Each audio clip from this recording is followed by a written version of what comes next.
Cowgirl is an incredible piece of work that we are so lucky to witness and marks the beginning of a career that we are all so grateful to observe. Alicia's voice, storytelling, and all-out bravery shine through this piece of literature, and I'm incredibly grateful that it has found its way to you. Preface. I started writing this book the week that half of the United States lost the rights to their own bodies. These are rights I never had in the first place, even before the reversal of Roe v. Wade. But we'll get to that. I wrote this decidedly progressive memoir all over a deeply red state.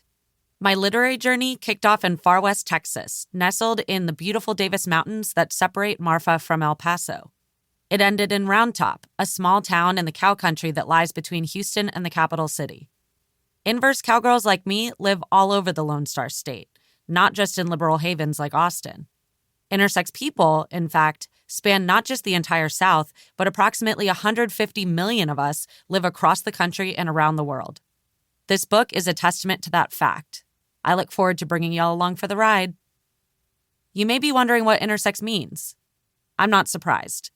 Though statistically we're as common as redheads, about 2% of the world's population, our identity is erased not just from history books, but even in the present day. We are present in society, but hidden in plain sight. Yes, the I in LGBTQIA+ is for intersex, but as of now, it might as well stand for invisible. We're not exotic, but we are exhausted, constantly struggling for recognition or mere acknowledgement of our existence. Our identity is stuck in the shadows, and I hope this book might shed some light on why. But instead of giving a hyper-medicalized, diagnostic definition of intersex as you might find on the internet, I'd rather share my story in order to show you what intersex truly means, not just what doctors try to tell us it means. You'll get a sense of not just what we are, but who we are. To start at the beginning, we have to rewind just over 3 decades, a bit before I was born. When my mom was pregnant with me, she and my father got into a fender bender. After they were rushed to the hospital, doctors performed an amniocentesis test to check on the fetus, or zygote, or whatever phase of cluster of cells I was at that point, to ensure that the crash had not terminated the pregnancy. The test told my parents that I'd be fine and that I had XY chromosomes, so they prepared for the arrival of a baby boy. They painted the nursery walls blue and decided on the name Charles after my father and both my grandfathers.